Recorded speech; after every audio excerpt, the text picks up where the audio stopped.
আপনি যে সুর মনে করে আমরার ভিতরে একজনে চুরি করছে, আজ ও সকালবেলা ঘুমের তো উঠতে তো মুখ টুক দিয়ে বাজারও গেছে, বন খাইতো, চা খাইতো, এর ভিতরে তার কপালও লেহা সৈর শুকর সু উন্তস্তর। কি লেহা? আচ্ছা তে এখনো মরে না খাতে দোহানটার ভিতরে 200 মানুষ সকলে দেখে যে তার কপালটার ভিতরে সুন্দর করে লেহা সৈর শুকর সু উন্তস্তর সুর। এইটা দেখা সেটা সকলে কয় কি তো কালকে কিতা করছ? কই কিতা করছি? তে দল লেহা দেহে না, তে দল লেহা দেহে না। তারে যখন জিজ্ঞাসা কালকে কিতা করছ, তো তার না মনে পড়ছে কালকে কিতা করছে। তে লেহানা দেখে কই কিতা করছি? তোরা তো বলে ঘুমাইলিস, আমি তো ঘুমাইলিস না। আমি তো এইটা শিখেছি না তোমারে, তুমি ঘুমাইছো না হজা গাছলা কপালো গীতা আয়না দিয়া চাইয়া দেখে উল্টা দেখা যায় রসু।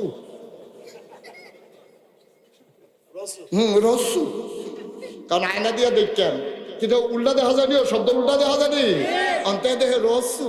বউরে গিয়ে জিজ্ঞেস রসু কিতা, কসু উল্টে উল্টে নিয়ে তো রসু হয়।